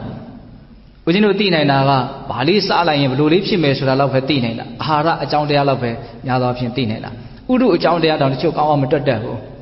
းစိတ်အကြောင်းတရားဆိုရင်ပိုးတောင်လူတွေနာဝေသေးတယ်စိတ်ရဲ့ဒီခန္ဓာကိုရှင်သန်မှုအတွက်အကြီးမားတဲ့အကျိုးသက်ရောက်မှုကိုသိပြီးတော့နားမလဲဘူးဥဒုရဲ့အကျိုးသက်ရောက်မှုကိုကောင်းကောင်းနားမလဲကြဘူးတချို့ကြတော့နားလဲကြတာဘယ်တော့ပဲနားလဲနေတာများတော့အာဟာရရဲ့အကျိုးသက်ရောက်မှုလောက်ပဲနားလဲတာကံရဲ့အကျိုးသက်ရောက်မှုကြတော့ပိုလို့တောင်နားမလဲတရားဖြစ်သွားတယ်မြတ်စွာဘုရားဟောလို့သာကြားလဲရတာလေဟုတ်တယ်မဟုတ်လားအဲ့တော့လူဘဝကြီးမှာဘယ်လောက်နေရမလဲဆိုတဲ့အကြောင်းတရားကံတရားဟုတ်လားအဲ့ဒီကံအကြောင်းတရားရှိသည့်အတိုင်းဆက်ပြီးတော့ဦးဇင်းတို့သွားကြရမှာနော်ဟုတ်တယ်မဟုတ်လားအဲ့ဒီဥစ္စာကမမြင်နိုင်ရဘဲနဲ့အားကြီးဆုံးအကြောင်းတရားပဲသဘောပေါက်လားမသိဘူးဟုတ်လားဒါကြောင့်မို့လို့ဒီဘဝရဲ့အနေအထားကဘာလဲလို့မင်းပျက်စီးမှုတွေ့ရလိမ့်မယ်ကြုံရလိမ့်မယ်အဲ့ဒီအနေအထားကိုပဲတကယ်အရေးတကယ်ပဲလို့ပြောရင်လားဟုတ်လားစစ်စစ်လိုက်လို့ကင်ဆာတဲ့လို့များမပြောကောင်းမဆိုကောင်းအပြောမြန်ခံလိုက်ရမယ်ဆိုရင်အဲ့ဒီလိုဘယ်လိုများဖြစ်သွားမလဲအကြီးကြီးတုံလုံးခြောက်ချသွားမယ်နော်ဟုတ်လားဒါပါလေတကယ်အရေးတကယ်ပြီးတွေ့လာပြီအဲ့ဒီချိန်မှာဘာဖြစ်ပြီးတော့မျက်နှာငယ်ပြီပေါ့တထေးကြီးလည်းငယ်မှာပဲနော်မရဘူးဟုတ်တယ်မဟုတ်လားဒီခန္ဓာရဲ့ပုံမှာဆွဲမမှုမကင်းသေးသမျှဘာလို့ကြမလို့ငယ်မှာတော့မျက်နှာကဟာဒီယောဂါကတေချာပေါက်ကိုတေးစေမဲ့ယောဂါတဲ့လို့များသိရမယ်ဆိုရင်ဘယ်လိုဖြစ်မလို့ပြောဝယ်ရမရှိပို့ပြီးတော့မဖြစ်မယ်တော့ငယ်သွားမယ်နော်မျက်နှာကအားတွေငယ်တာပေါ့ဘာလို့အားငယ်တာတော့ပြောလေးပြောအားမကြီးလို့ပေါ့နော်ဟုတ်တယ်မဟုတ်လားကိုယ်ထဲမှာအားကိုးရမရှိဘူးဆိုတဲ့သက်သေးပဲလေအားငယ်တယ်ဆိုတာဟုတ်လားအဲ့ဒီအချိန်မှာပြင်ဘက်ကဥစ္စာပစ္စည်းတွေကအားကိုးရမဟုတ်ဘူးဆိုတာအရင်ထင်ရှားတယ်တက်ကျွမ်းထားတဲ့အတတ်ပညာတွေနဲ့ဒါနဲ့ကလည်းတခြားသည်ပဲအနာနဲ့စီလုံးဝကိုဆက်ဟပ်မှုမရှိဖြစ်နေတာကတစ်မျိုးအဲ့ဒါရက်သွက်တူရှိနေတာဘာမှကိုဒီမှာလာပြီးတော့အထောက်အကူမရဘူးပေါ့နော်။အိုင်ချစ်သူတွေခင်သူတွေဝိုင်းဝိုင်းလည်နေတယ်ဆိုတော့ဘာလုပ်လို့ရမှာတော့ဒီတိုင်းပဲကြည်နေရမှာပဲလေအဲ့ဒီအချိန်မှာကိုယ့်ကိုတည်ငြိမ်စေမဲ့တတ်တာမှုရစေမဲ့ကိုယ့်ကိုချမ်းသာမှုဖြစ်စေမဲ့တခုတည်းသောຢာဘာလဲလို့မင်းပညာပဲနားလည်မှုသာတကယ်ရှိရင်လက်ခံမှုရှိတယ်လက်ခံမှုရှိရင်ပြဿနာမရှိဘူးလေခုဒီကရမတို့ဦးဇင်းတို့တွေလက်မခံနိုင်လို့ပြဿနာဖြစ်နေတာဟောစိတ်ထဲမှာဘာလို့လက်မခံနိုင်တာတော့နားမလည်ဘူးလေဒီလောက်ရိုးရှင်းတဲ့ကိစ္စကိုပဲကျွတ်တော့အပေါ်ရန်လောက်ပဲသိထားတာဒါဦးဇင်းတို့လည်းဒီတိုင်းပဲတော့ခန္ဓာကိုယ်ဟာသေတတ်တယ်ဆိုတဲ့ဥစ္စာကိုဘယ်လောက်သိထားလဲကိုယ်တော့သိလာပြီထင်မှာပေါ့နော်ဒါပေမဲ့သေခြင်းတရားနဲ့တွေ့လာတဲ့အချိန်မှာလက်မခံနိုင်တာကိုကြည့်လို့ရှိရင်သေခြင်းတရားအကြောင်းကိုကောင်းကောင်းမသိဘူးဆိုတာကိုပြောနိုင်တယ်ဟုတ်ရဲ့လားဒါကြောင့်ပိဋကပေါင်းတော်ကောင်းတို့အာကိုရာတွေကိုလူတွေဟာအပေါ်ယံပဲရှားကြတာတကယ်အာကိုရာအစ်စ်ဟာဘာလဲလို့မင်းဒီခန္ဓာရဲ့အကြောင်းကိုအမှန်ကန်သိတဲ့ဉာဏ်ပညာသီးသားနဲ့အာကိုရာပဲဘာဖြစ်လို့လဲဆိုတော့တစ်ချိန်မှာဒီခန္ဓာရဲ့အကြောင်းကိုအမှန်မသိတဲ့မောဟလွှမ်းမိုးလာတဲ့အချိန်မှာအဲ့ဒါဒုက္ခရောက်အဲ့ဒီအဝိဇ္ဇာကနှိမ့်ဆက်ပါလေကျွတ်တို့ထင်တာကယောဂဖြစ်လာရင်ယောဂကနှိမ့်ဆက်တယ်လို့ထင်တာသိတော့မယ်ဆိုရင်သိခြင်းကနှိမ့်ဆက်တယ်လို့ထင်တာဒါကအပေါ်ယံလို့ဥစဉ်ထင်တယ်အမှန်ကဘာကနှိမ့်ဆက်တုံးမသိမှုနှိမ့်ဆက်လို့ဆင်းရဲတာဆိုကြပါစို့အလျံကွာချပြီမလို့နည်းနည်းတော့နှိုင်းရှင်ကြည့်လိုက်အောင်နော်ယဟန္တာအရှင်မြတ်ကြီးတွေလည်းမသေးဘူးလားသိနော်ပုထုဇဉ်တွေလည်းမသေးဘူးလားယဟန္တာအရှင်မြတ်တို့ရဲ့သေခြင်းနဲ့ပုထုဇဉ်တို့ရဲ့သေခြင်းနည်းနည်းလေးရှင်းကြည့်စမ်းပါဦးယဟန္တာတွေသေတာသူတို့ဘာဖြစ်တော့ဘာမှမဖြစ်ဘူးဟုတ်လားဘာလို့သူတို့အကုန်လုံးနားလည်ထားတယ်ဒီခန္ဓာသေတတ်တယ်ဆိုတာသူတို့အကုန်လုံးသိတယ်ဒုက္ခသစ္စာကို၄ချိန်တောင်ပိုင်းခြားပြီးတော့သူတို့ဘာလုပ်ထားလဲသိထားတယ်ဟုတ်လားပုထုဇဉ်တွေကြတော့ဒုက္ခသစ္စာဆင်းရဲခြင်းအမှန်ဆိုတာကြားယုံမဲ့ကြားဘူးတာစဉ်းစားယုံမဲ့စဉ်းစားဘူးတာတရားအထုတ်လို့တချို့လဲဝါတာတာလောက်မှန်းဆယုံလောက်ပဲသိကြတာတကယ်မသိတဲ့အတွက်ကြောင့်ဒုက္ခသစ္စာသဘောကဒုက္ခသစ္စာအနေအထားကိုပြလာတဲ့အချိန်မှာမဖြစ်လာတော့လက်မခံနိုင်ဘူးအဲ့ဒီအချိန်မှာညှင်းဆန်တယ်တွန်းကန်တယ်တုံလှုပ်တယ်ခြောက်ချားတယ် ဟုတ်လားကဲပါယူပါတချို့ပြောကြတာမရှိဘူးလားတချို့တော့အရန်ကြောက်ရွံ့တုန်လှုပ်တယ်ပေါ့အဲ့လိုကြောက်လို့ကလွတ်သလားမလွတ်ဘူးဘာမှအကျိုးမရှိဘဲနဲ့တက်မဲ့ဘာဖြစ်နေတာတော့ကိုနှိမ့်ဆက်ရမရောက်ဘူးလားအကျိုးမဲ့လှုပ်ကြတော့နော်ဒီစိတ်ကအဲ့ဒါဘာလဲဆိုရင်မတိမှုကနှိမ့်ဆက်တယ်လို့ဦးဇင်းကတော့အဲ့လိုဆိုခြင်းတာဟုတ်တယ်မဟုတ်လားယောဂါကနှိမ့်ဆက်တယ်တေခြင်းကနှိမ့်ဆက်တယ်ဆိုတာတဲ့ဘာကနှိမ့်ဆက်တာတော့မတိမှုကနှိမ့်ဆက်တာနော်တကယ်လို့ဒါတကယ်တိတဲ့ဉာဏ်သာရှိမယ်ဆိုရင်အဲ့ဒီချိန်မှာဆင်းရဲမလားအဲ့ဒီလိုအဆင်းရဲဘူးယောဂဖြစ်တာကသူ့သူဖြစ်တာတေတာကသူ့သူတေတာမသေးခြင်းနဲ့သေမှာပဲလေမသေးခြင်းဘူးဆိုတာကွာစားမဖြစ်နိုင်တာကိုတောင့်တတာယောဂမဖြစ်ခြင်းဘူးဆိုတာကွာစားပါလေမဖြစ်နိုင်တာကိုတောင့်တတာဒါတွေဟာပါလေလို့မေးရင်ဉာဏ်နေခြင်းဉာဏ်မဲ့ခြင်းပဲလို့မဆိုနိုင်ဘူးလားဒါကြောင့်ဉာဏ်ပညာသီးသားနဲ့တခုတည်းသောအားကိုးရဆိုတာအဲ့ဒါကိုပြောတာခုတရားဘာဝနာအထောက်ကြတဲ့ပုဂ္ဂိုလ်တွေအဲ့ဒီဉာဏ်ပညာတည်းဟုသောအားကိုးရကိုရှားကြတာလို့ကမဆိုနိုင်ဘူးလားခုလည်းပဲအကောင်းဆုံးအချမ်းသာဆုံးအသက်သာဆုံးအငြိမ်းအေးဆုံးဖြစ်အောင်နေတတ်အောင်လေ့ကျင့်တယ်လို့တစ်ချိန်မှတွေ့လာမဲ့အခက်အခဲကိုလည်းပဲစစ်မှန်တဲ့အားကိုးရာကိုရပြီးတော့တည်တည်ငြိမ်ငြိမ်ဖြည့်ရှင်းနိုင်ဖို့အတွက်ကိုပြင်ဆင်ရမရောက်ဘူးလားအဲ့ဒီကိစ္စပိုးတောင်းအရေးပါရနော်ဟုတ်တယ်မဟုတ်လားစဉ်းစားကြည့်ဒါကြောင့်ဦးဇင်းတို့ပိဿတို့လူတိုင်းရနေတဲ့ဂါထာလေးတစ်ပုဒ်ရှိပါတယ်အတ္တဟိအတ္တနောနာထောကောဟိနာထောပရောတိယအတ္တနာဟိသူတံတေနနာထံလပတိဒုံလပံဒီဂါထာလေးကတော့အချိန်တိုင်းစဉ်းစားလိုက်တိုင်းအလွန်တန်ဖိုးရှိတဲ့အတွေ့အသည့်အမြင်သစ်ကိုတော့ရစေတာအမှန်ပဲအတ္တဟိအတ္တနောနာထောကောဟိနာထောပရောတိယအတ္တနာဟိသူတံတေနနာထံလပတိဒုံလပံအတ္တဟိအတ္တနောနာထောမိမိဒီသာလည်းမိမိအတွက်အားကိုးရဖြစ်တယ်ကောဟိနာထောပရောတိယမိမိမှာတပါအခြားသူတွေဟာမိမိအတွက်အားကိုးရမဖြစ်နိုင်ဘူးဒီအထိတော့လူတိုင်းက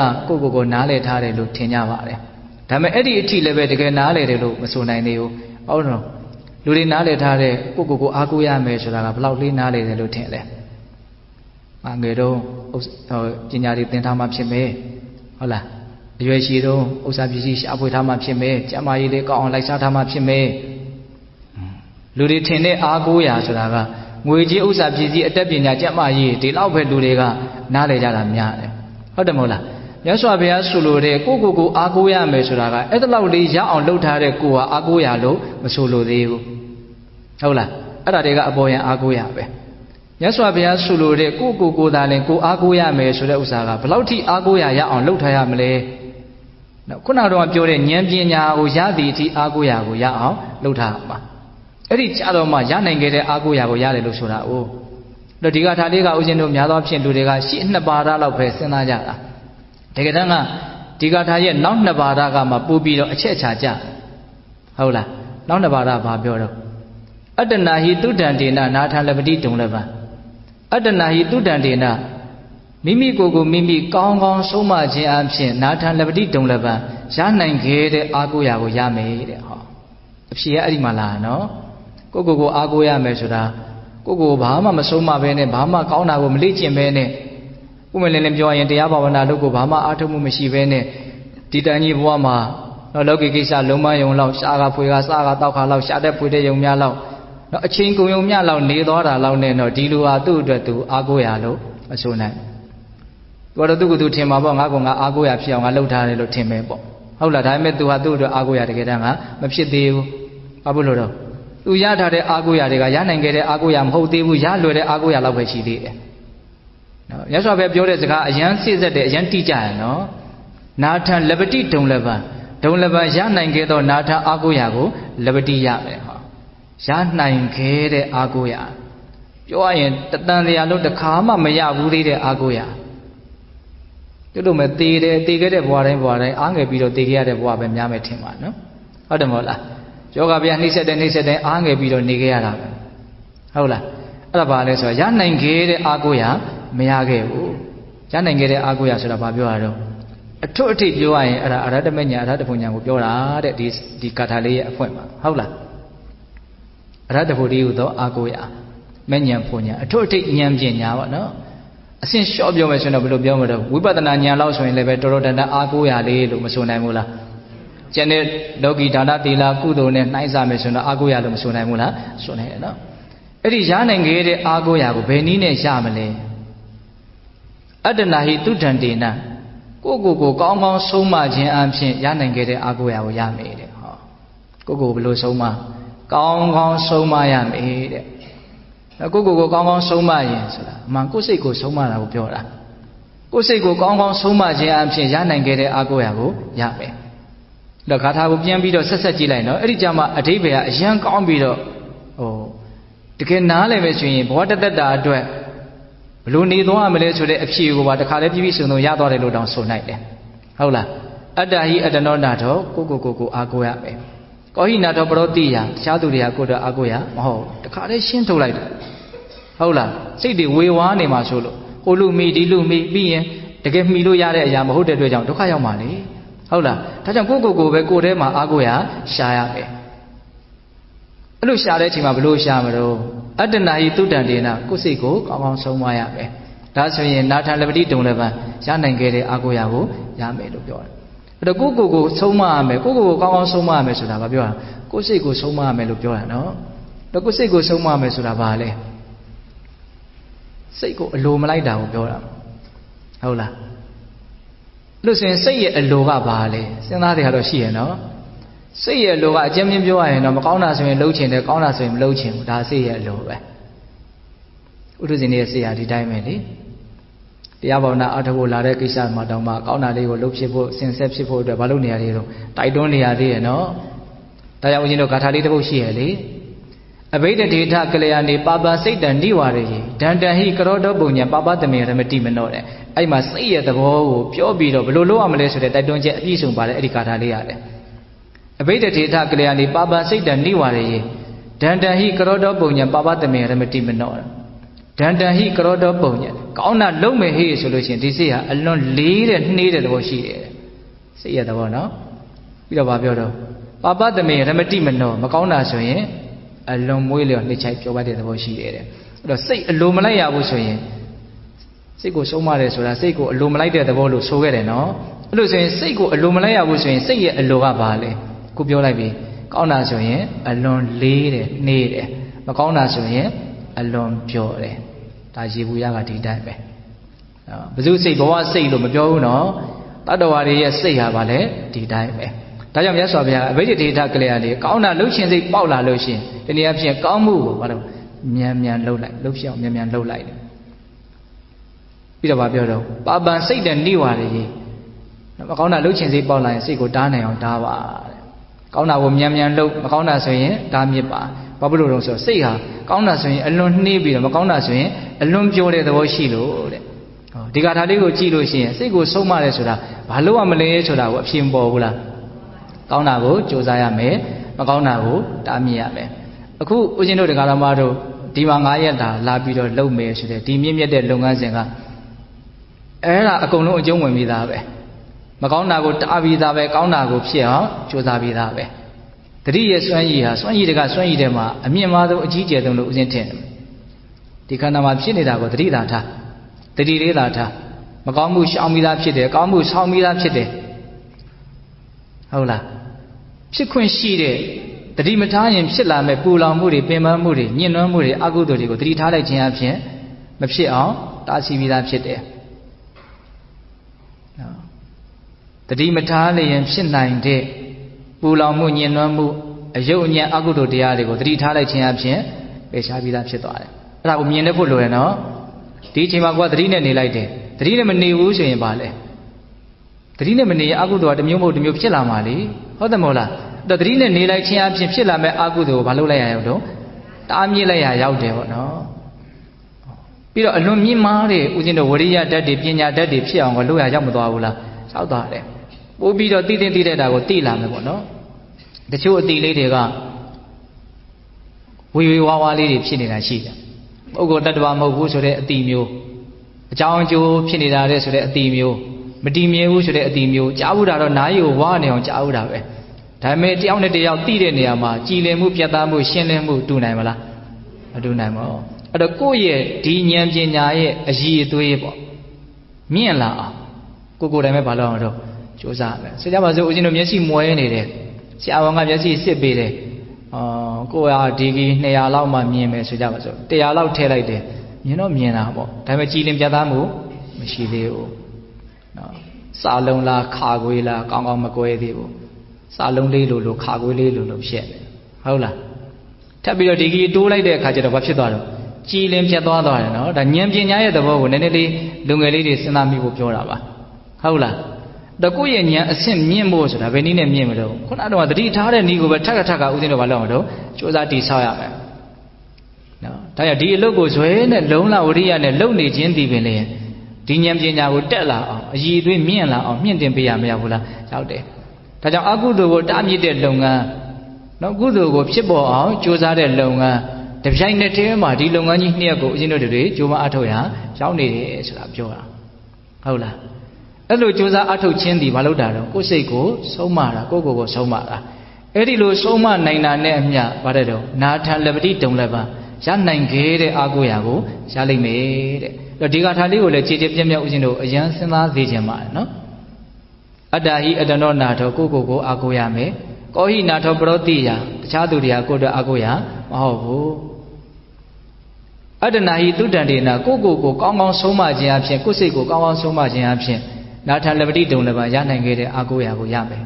ပညာဆိုတဲ့အာကိုရာကိုအဲ့ဒီကြမှာရမယ်ဒါကြောင့်အခုဘာလုပ်နေကြတာတော့ဘာလုပ်ဖို့လာကြတာတော့လို့မေးရင်ကိုယ်စိတ်ကိုကောင်းကောင်းဆုံးမဖို့လာကြတာပေါ့နော်တနည်းအားဖြင့်စိတ်ကိုအလိုမလိုက်ဖို့လာကြတာပေါ့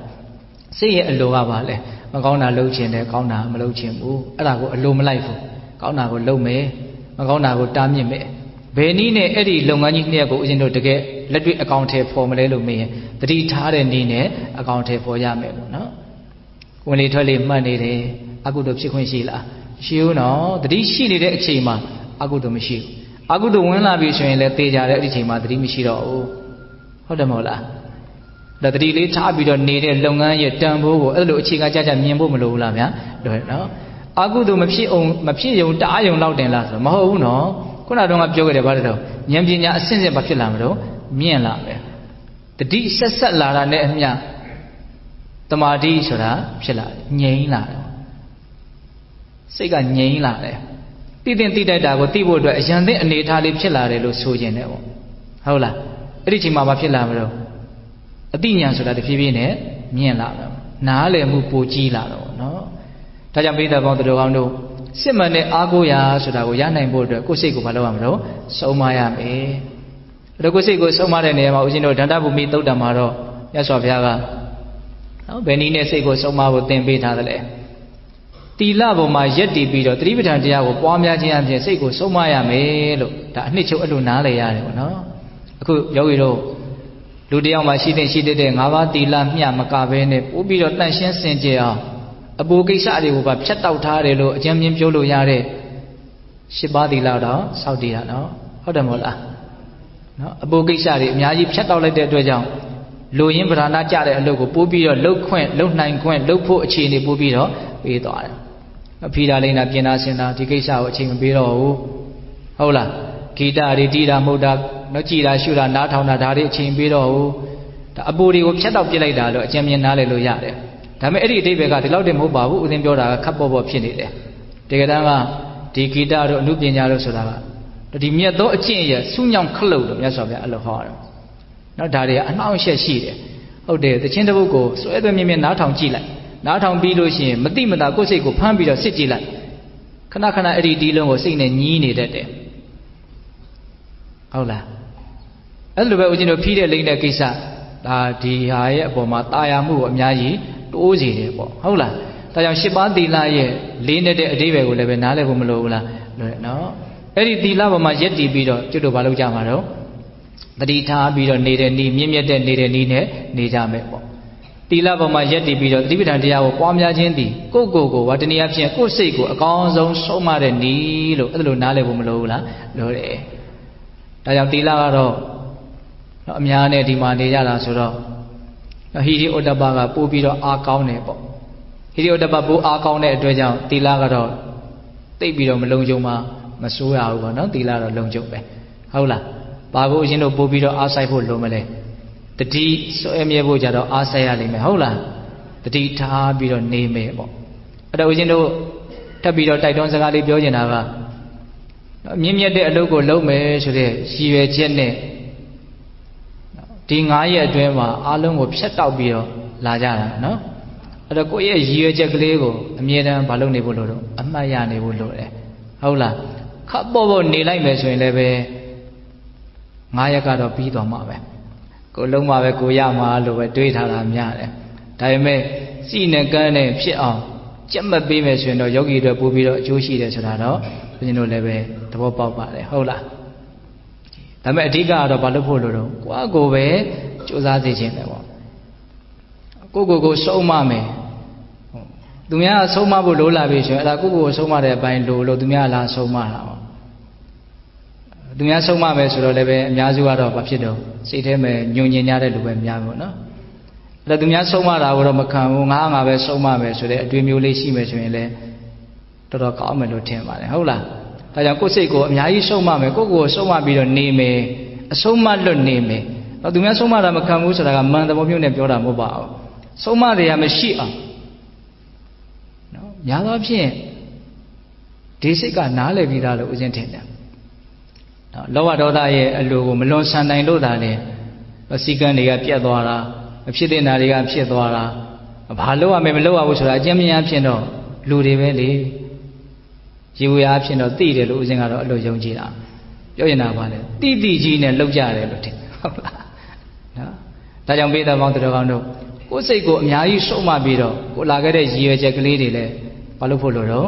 အမြဲတမ်းအမှတ်ရပြီးတော့လုပ်ဖို့လိုတာပေါ့ဟုတ်လားအဲ့တော့ဒီမှာဦးဇင်းတို့ပြောထားတာကတော့ဝစီဘိတ်တရားစကားလို့စလုံးကြီးကြီးနဲ့တော့ရေးထားနော်အယောဂီတော့ဝစီမပိတ်ဘူးဆိုရင်တော့ဘာဖြစ်မှာတော့ဒီလိုနားလည်ထားတဲ့လူတွေကိုနည်းနည်းတော့လှည့်စားရတော့ရောက်နေမယ်ပေါ့မရိုးသားရနည်းနည်းတော့ရောက်နေမယ်လို့ထင်တယ်နော်ဟုတ်တယ်မဟုတ်လားအဲ့ဒါဒီတစ်ပတ်တော့ဦးဇင်းကစဉ်းစားထားတာဖုံးနေကိုတခန်းဝင်တခန်းတော့တယောက်ချင်းအကုန်လိုက်တောင်းလို့ဟုတ်လားအဲ့ဒီဖုံးဆက်တဲ့ကိစ္စအရန်မှကိုပဲဒီ9ရက်အတွင်းလေးမှာအဲ့ဒါအကြီးကြီးအနှောင့်အယှက်ဖြစ်လိမ့်မယ်ဟုတ်လားအဲကြောင့်ဖုံးပိတ်ထားတယ်လို့အကြောင်းပြချက်ပေးပြီးတော့ဖုံးတွေကိုမပေးဘဲမနေပါနဲ့လုံးဝမပြောက်စေရဘူးဟုတ်လားအဲ့ဒီဖုံးတွေကိုဖြတ်တောက်ဖို့လိုတာပေါ့ပြီးတော့ဦးဇင်းတို့ပြောရင်တာကဒီ9ရက်အတွင်းလေးမှာတော့စိတ်ကိုအများကြီးပြတ်သားစေခြင်းတယ်ကိုက9ရက်ပြီးလို့ရှိရင်အိမ်ပြန်မယ်အလုပ်တွေထဲပြန်ဝင်မယ်ဆိုတော့စိတ်ကအဲ့ဒီတဲကိုသွားဖို့အလားအလာကအများကြီးရှိနေတယ်နော်အဲ့တော့ဘာပဲပြောပြောဒီအချိန်လေးမှာတော့အရန်ကိုစိတ်ကိုပြတ်သားဖို့ထားလိုက်တော့ငါဘယ်တော့ပဲဒီကိစ္စမပြတ်မသားဖြစ်နေလဲအိမ်ပြန်ပြေးလို့တော့မဖြစ်တော့ဘူးလေ9ရက်ကတော့ဆုံးအောင်နေရတော့မယ်ဟုတ်လားအဲ့တော့နေရမယ့်အတူတူတော့ပြတ်သားဖြစ်ပြီးတော့နေလိုက်တာမကောင်းဘူးလားဟုတ်တယ်နော်အဲ့ဒါကိုလည်းတစ်ခုပြောခြင်းတယ်နောက်တစ်ခုကဒီဖြစ်ခဲ့တဲ့ကိစ္စတွေနဲ့ပတ်သက်ပြီးတော့အတိတ်နဲ့ပတ်သက်ပြီးတော့လည်းပဲအရန်ဖြတ်တောက်ထားစေခြင်းတယ်မဖြစ်သေးတဲ့အနာဂတ်နဲ့ပတ်သက်ပြီးတော့လည်းပဲမလုပ်ထားစေခြင်းအရန်ဖြတ်တောက်ထားစေခြင်းတယ်အတိတ်နဲ့အနာဂတ်ကိုအရန်ရှင်းထုတ်ပြီးတော့လောလောဆယ်ဒီပြစ္ဆုတ်ပံကိုနားလည်အောင်ငါကြိုးစားပြီးတော့တတိထားပြီးတော့ကြည်မယ်ဆိုတဲ့မြင်မာတဲ့စိတ်ဓာတ်မျိုးရှိသေးခြင်းတယ်ဟုတ်လားတပြစ္ဆုတ်ပံမှာဒီစိတ်ကလေးထားပြီးတော့အမှန်တရားကိုသိအောင်လေ့လာတယ်ဆိုတာကလည်းဒီတတိပဋ္ဌာန်မှာပဲဒါပါပဲဟုတ်လားအဲ့တော့ဒါကတော့ဦးဇင်းတို့ဏီကုံကျုပ်တိုက်တွန်းခြင်းတဲ့အကြောင်းအရာလေးပေါ့နော်စကားမပြောကြဖို့ဒါလည်းအလုံးမလည်းအရေးကြီးပါတယ်ဟုတ်လားဦးဇင်းလေးတွေခေါ်ပြီးတော့ယောဂီတွေကိုနည်းနည်းလေးလိုက်ပြီးတော့ကြည့်ခိုင်းခြင်းတယ်ပေါ့ဘုန်းကြီးလေးတွေကကြည်နေတယ်ဆိုတော့နည်းနည်းတော့မလုပ်တော့တတိလေးတော့ပိုးပြီးတော့ကတ်သွားနေတော့နော်ပြီးတော့တခုပြောရင်တာကကိုတယောက်ကကောင်းကောင်းမွန်မွန်မနေလိုက်လို့အများအတွက်ထိခိုက်မှုရှိတယ်ဆိုတာလေးကိုစဉ်းစားသိခြင်းနဲ့ပေါ့နော်အဲ့တော့ကိုကြောင့်ကိုထိခိုက်ရုံမျှမကပဲနဲ့ကိုကြောင့်သူတစ်ပါးကိုထိခိုက်မှုပါရှိသွားတယ်ဆိုတာကိုသိရင်နည်းနည်းတော့ပိုးပြီးတော့အရှိအကြောက်ပိုးပြီးတော့ကြီးမယ်ပေါ့ကိုကယောဂီဝတ်ကလေးတွေနဲ့နေနေတာဆိုတော့တာမန်လူတွေမှာရှိတဲ့အရှိအကြောက်ထက်တော့ပိုးပြီးတော့အရှိအကြောက်ရှိဖို့မလိုပေဘူးလားဟုတ်နော်အရှိအကြောက်ဆိုတာကပြောမယ်ဆိုရင်အကျယ်ကြီးနော်ဟုတ်လားယောဂီတွေအရှိအကြောက်မရှိဘူးလို့ဆိုလိုတာမဟုတ်ဘူးဟုတ်လားအရှိအကြောက်ဆိုတာဘာကိုပြောတာတော့အကုသိုလ်ဖြစ်မှာကိုရှက်တာအကုသိုလ်ဖြစ်မှာကိုကြောက်တာ တော့အကုသိုလ်ဆိုတာကအဆင့်အမျိုးမျိုးမရှိဘူးလားအကုသိုလ်ဖြစ်မှာကိုသာတကယ်ရှင်းမယ်တကယ်ကြောက်မယ်ဆိုရင်အကုသိုလ်ကဖြစ်เสียအကြောင်းတော့မရှိဘူးနော်ဟုတ်တယ်မဟုတ်လားအဲ့တော့အခုယောဂီတို့ရဲ့အဆင့်ကအကုသိုလ်ဖြစ်မှာကိုရှက်တယ်ကြောက်တယ်ဆိုတာကကာယကံဝစီကံအကုသိုလ်မျှလောက်မကဘဲနဲ့စိတ်ထဲမှာဖြစ်နေတဲ့အကုသိုလ်တွေကိုတောင်ရှက်တယ်ကြောက်တဲ့အဆင့်ထိမြင့်တင်ဖို့မလိုဘူးလားအဲ့ဒီအဆင့်ထိကိုယ့်ကိုယ်ကိုမြင့်တင်ထားမှာဆိုလိုတာကတတိလက်လွတ်ဖြစ်နေတာရှက်เสียကြောက်เสียဆိုတဲ့အဆင့်မျိုးပေါ့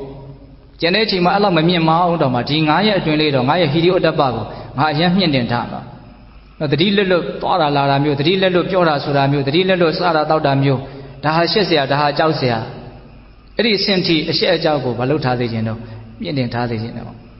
့အဲ့လိုကိုကစံပြသဘောမျိုးလေးအရှက်အကြောက်ကြီးကြီးနဲ့နေမယ်ဆိုရင်ကိုအကျိုးရှိုံနေမကအောင်နော်ကိုမြင်လိုက်ရတဲ့ဘေးကယောဂီကလည်းဘာဖြစ်သွားနိုင်တော့အများကြီးသူ့ကိုထိမ့်သိမ့်ပေးရရောက်သွားတယ်နော်အတန်တိတ်ဘာဖြစ်သွားတော့အကောင်းဆုံးလမ်းညွှန်ချက်ပေးရတောင်ရောက်သွားတယ်လို့ဆိုခြင်းတယ်ဟုတ်လားအဲ့တော့ကိုမကောင်းတရားနေလိုက်တာဟာကိုတွေမကောက်သူများပါမကောင်းသွားတယ်ကိုကောင်းကောင်းနေလိုက်ခြင်းဟာကိုတွေမကောက်သူများပါကောင်းသွားတယ်အဲ့ဒါတွေကိုလည်းခြေခြေပြန့်ပြန့်စဉ်းစားသိခြင်းတယ်ပေါ့ဟုတ်လားလူတယောက်ကိုဓာတ်ရိုက်ဓာမလုံးနဲ့ဓာလုံးလို့သွားပြီးတော့ပြောဖို့ဆိုတာကတကယ်မှသိပြီးတော့မလွယ်ဝင်လေးတယ်ဟုတ်လားအဲ့တော့အကျိုးတဲ့အကြောင်းတဲ့ကိုယ့်အကိုနားလေပြီးတော့ကိုယ့်ကိုကောင်းအောင်နေလိုက်ရရင်တော့ပြောတဲ့လူတွေလည်းပြောကြမလို့ကြားတဲ့လူလည်းအကုသိုလ်ဖြစ်เสียကြောင်းမရှိဘူးပေါ့ဟုတ်လားဒါကြောင့်မလို့ဦးဇင်းကအဲ့ဒါလေးတွေကိုဦးစားပေးပြီးတော့ပြောတာပါဟုတ်လားအဲ့တော့တရားဟောတာတဏှာကြီးတောင်ရှိသွားပြီနော်အဲ့တော့ပြောခဲ့တဲ့စကားတွေအကုန်လုံးပြန်ပြီးတော့အနှစ်ချုပ်ကြည့်မယ်နော်တရားအထုတ်ပုံအထုတ်နည်းကိုပြောတာတဲ့ဒီကနေ့အထုတ်ခြင်းတဲ့စိတ်တရားထက်သန်ဖို့အတွက်ဒီလုပ်ငန်းကိုစူးစမ်းအထုတ်ရင်ရရှိမဲ့အကျိုးရလဒ်ကိုဦးစားပေးပြီးတော့ပြောပါတယ်ဟုတ်လားအကျိုးရလဒ်ကိုအကျဉ်းမြင့်နှစ်ပိုင်းပြီးတော့ဦးဇင်းပြောလိုက်ပါတယ်ပထမတစ်ပိုင်းကဘာတုံးဆိုတော့နေရတဲ့အခိုက်အတန့်လေးမှာချမ်းချမ်းသာသာတက်တောင့်တက်တာငြိမ်ငြိမ်အေးအေးနေနိုင်ခြင်းဆိုတဲ့အကျိုးကျေးဇူးတရားအထုတ်ရင်အထုတ်သလောက်ချမ်းချမ်းသာသာတက်တောင့်တက်တာငြိမ်ငြိမ်အေးအေးနေနိုင်သွားမယ်ပေါ့နော်ဒါမျှော်မှန်းချက်ကောမထားသင့်ဘူးလားဒီအကျိုးရလဒ်ကိုထားတဲ့နော်ပို့ပြီးတော့ချမ်းသာအောင်တက်တာအောင်ငြိမ်အေးအောင်ငါနေတတ်ဖို့ကိုကြိုးစားမယ်နေတတ်မှလည်းနေနိုင်ပါလေနေကိုမနေတတ်ဘူးဆိုလို့ရှိရင်ဘယ်လိုလုပ်မလို့ဟုတ်လားဒါကြောင့်ပြစ္ဆုတ်ပံနေနေတဲ့အခိုက်အတန့်မှာချမ်းသာခြင်းတက်တာခြင်းငြိမ်အေးခြင်းဆိုတဲ့အကျိုးရလဒ်မရဘူးလားရတယ်နောက်တစ်ချက်ကဘာတော့သေချာပေါက်တစ်ချိန်မှာတွေ့ရမယ်ပျက်စီးမှုနော်ယောဂဗျာနှိမ့်ဆက်မှုပျက်စီးမှုဒီခန္ဓာကိုယ်ကြီးရဲ့သဘာဝပဲဘာမှထူးဆန်းတဲ့ကိစ္စမဟုတ်ခက်နေတာကဘာလဲဆိုတော့အဲ့ဒီကိစ္စကိုနားမလည်နိုင်တဲ့ကိစ္စမသိမှုနော်အဲ့ဒီမသိမှုကအဲ့ဒီသဘာဝအမှန်တရားကြီးနဲ့ထိတ်တိုက်တွေ့လာတဲ့အချိန်မှာဘာလို့တော့မလို့အကြီးအကျယ်ကိုတုံလုံးခြောက်ခြားစေတော့မယ်ဒါကြောင့်အဲ့ဒီမသိမှုကိုတဖြည်းဖြည်းနဲ့ပါတော့အောင်ဘာလို့ဖို့လို့တော့သိမှုနဲ့အစားထိုးရမှာနော်အဲ့ဒီသိမှုဉာဏ်ပညာကအဲ့ဒီပြဿနာအဲ့ဒီအခက်အခဲအဲ့ဒီသဘာဝနဲ့ရင်ဆိုင်တွေ့ကြုံလာတဲ့အခါမှာကိုယ့်ကိုအများကြီးသက်သာရမရစေဘူးလားအဲ့ဒါပညာရဲ့အလွန်ကြီးမားတဲ့တရားဓမ္မတို့ဦးဇင်းတို့တွေအားကိုးရာဆိုတဲ့အနေအထားဆိုတာအဲ့ဒါပြောတာပဲဒါကြောင့်ဦးဇင်းတို့ဒေသနာတွေထဲမှာအများကြီးရှင်းပြတာရှိတယ်ပညာသီတာအားကိုးရာဆိုတာကတကယ်ဒုက္ခရောက်ဖို့ကြုံလာပြီဆိုလို့ရှိရင်အဲ့ဒီအသိပညာရှိမှသာလေအဲ့ဒီလူသက်သာရမှာဘာမှမဆိုင်ဘူးတန်ဖိုးချင်းဘာမှမဆိုင်ဘူးဥစ္စာပစ္စည်းလောကီတတ်ပညာနော်လောကီအမိတ်ဆွေပေါင်းတင်ချစ်သူခင်သူအဲ့ဒါတွေနဲ့ဒီပညာရဲ့တန်ဖိုးနဲ့ဘာမှမဆိုင်ဘူးဟုတ်လားဒါကြောင့်တစ်ချိန်မှာရှောင်လို့လွှဲလို့မရတဲ့တေချာဘောက်ကိုတွေ့ရမယ်ဒီအခက်ခဲကိုအပြေလဲအောင်ဝိုင်းဝန်းပြီးတော့ဖြည့်ရှင်းမယ်တနည်းအားဖြင့်အကုန်လုံးတာဝန်ယူတယ်လို့ဆိုရလောက်အောင်အားကိုးရလို့ပြောရမယ်ပညာဆိုတဲ့အားကိုးရကိုဒီတရားဘာဝနာကိုအထုတ်ခြင်းအဖြစ်မရနိုင်ဘူးလားရနိုင်တယ်နော်အဲ့ဒါကိုအရင်ဗာလေးကိုပြပြီးတော့ပြောတော့အတ္တဟိအတ္တနောနာထောဆိုတဲ့ဂါထာလေးကိုပြပြီးတော့ပြောတယ်ဟုတ်လားကိုအားကိုးရမယ်သူများအားကိုးလို့မရဘူးရနိုင်ခဲ့တဲ့အားကိုးရကိုရဖို့အတွက်ကိုယ်စိတ်ကိုဘာလို့မတော့ကောင်းကောင်းဆုံးမရမယ်အတရားအထုတ်တယ်ဆိုတာအဲ့ဒီအလုပ်ကိုလုပ်နေတာပေါ့နော်ဒါကိုဦးဇင်းတို့အဓိကထားပြီးတော့ပြောပါတယ်ဟုတ်လားအဲ့တော့အကုန်လုံးအနှစ်ချုပ်ပြီးတော့ပြောမယ်ဆိုရင်ပါလဲမသေးခင်မှာနေရာတော့မှလည်းချမ်းချမ်းသာသာလေးနေနိုင်ဖို့ဟုတ်လားတည်တဲ့အချိန်မှာလည်းပဲချမ်းချမ်းသာသာတည်ပြီးတော့ဘဝတန်တရားမှာချမ်းချမ်းသာသာရှိသေးဖို့ဒီဘဝတွေရဟနာဖြစ်အောင်အထုတ်နိုင်မယ်ဆိုတော့တိုင်းထက်လုံးပေါ့နော်ဘဝရဲ့ပုံမှာအဲ့လောက်အမြင်မရှင်းသေးဘူးဆိုရင်တော့ဘဝကဘာလို့ရမှာတော့ဆက်ရအောင်မှာဟုတ်လား ဆက်ရအောင်ပဲအတူတူဆိုရင်တော့ကောင်းတဲ့ဘဝဆက်ရတာမကောင်းလားကောင်းတယ်အဲ့လိုနဲ့တဘဝပြီးတဘဝပို့ပြီးတော့ဉာဏ်ရည်တွေမြင်မာတဲ့ပါရမီတွေပို့ပြီးတော့ထူခဲ့တဲ့မြင့်မြတ်တဲ့ပုဂ္ဂိုလ်တွေဖြစ်ပြီးတော့နောက်ဆုံးမဉ္ဇဉ်ပူဉ္ဇဉ်ရပြီးတော့ဒုက္ခဆက်မသိနိုင်ဘူးလားသိနိုင်တယ်ပေါ့နော်ဒီဘဝနဲ့ဒုက္ခဆက်သိအောင်လုပ်မယ်ဆိုရင်တော့အတိုင်းထက်လွန်ပေါ့ဟုတ်လားအေးတော့ဒီကနေ့တရားဘာဝနာအထုတ်ခြင်းရဲ့အကျိုးရလဒ်ကိုပြောပြပြီးတော့တရားကိုထက်သန်စေဖို့ရည်ရွယ်ချက်နဲ့ဒါဦးဇင်းတို့ပြောခဲ့ပါတယ်ဟုတ်လားနေတော့မှလည်းပဲချမ်းချမ်းသာသာနေတတ်နေနိုင်ဖို့နော်ဒေကြပေါက်တွေ့ရမယ်ပျက်စီးမှုကြုံလာတဲ့ချိန်မှာလည်းပဲချမ်းချမ်းသာသာတည်တည်ငြိမ်ငြိမ်အေးအေးဆေးဆေးလက်ခံနိုင်မှုအပြည့်အဝနဲ့မတုံမလှုပ်ချမ်းချမ်းသာသာရှိစေဖို့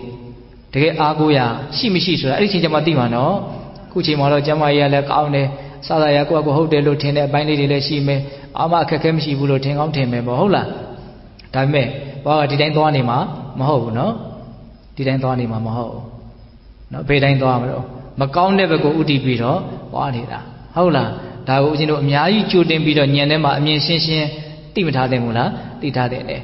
အဲ့ဒါကိုသိထားသင့်ပဲသိထားတယ်ဆိုလို့ရှိရင်ဘယ်နည်းနဲ့အဲ့ဒီချိန်မှာအကောင်းဆုံးအားကိုးရာကိုရနိုင်မလဲဆိုတဲ့အဖြေကပို့ပြီးတော့ပြီးပြင်းလာမယ်ပေါ့ဟုတ်လားအဲ့တော့ကိုလုံနေတဲ့အလုပ်ရဲ့တန်ဖိုးကြီးမားဖို့အဓိပ္ပာယ်ရှိပုံကိုဒါဦးဇင်းလက်တွေ့ကြတွက်ချက်ပြီးတော့ပြောတာပါဟုတ်လားလောဆယ်နေရာတော့မှလည်းချမ်းချမ်းသာသာနေရဖို့တော့တစ်ချိန်မှာတကက်အားငယ်ရမယ့်အချိန်မျိုးမှာအားမငယ်ဖို့ဟုတ်လားတကက်အခက်အခဲတွေ့လာတဲ့အချိန်မှာလွယ်လွယ်ကူကူရှိစေဖို့ဘာလို့တော့ပညာလို့လဲနော်အဲ့ဒီပညာကိုဘာလို့ညင်ရတော့ရှားနေတာဟုတ်လားအဲ့ဒီပညာကအခုလဲချမ်းသာစေလိမ့်မယ်နောင်လဲကောင်းတဲ့ဘဝကိုရစေလိမ့်မယ်လို့မြတ်စွာဘုရားဟောထားတဲ့ပညာပရိဟိနာတုတ်တံအရာအခုပြောခဲ့တဲ့စကားတွေအကုန်လုံးအကျုံးဝင်မနေဘူးလားဝင်နေတယ်ဒါကြောင့်ဘေးသက်ပေါင်းသူတော်ကောင်းတို့သည်အပမာဒဆိုတဲ့တတိတရားနော်ဆွေဆွေမြင့်မြင့်ထားပြီးတော့ထက်သန်တဲ့ဇွဲလုံးလားဝရိယနဲ့နော်တတိပဋ္ဌာန်တရားများကိုစ조사အထုတ်ပြီးတော့နောက်ဆုံးမဉ္ဇဉ်ဘုညမျက်နှိပ်ပံကိုမျက်မှောက်ပြုနိုင်ကြတဲ့သူတော်ကောင်းတွေဖြစ်ကြပါစေတည်း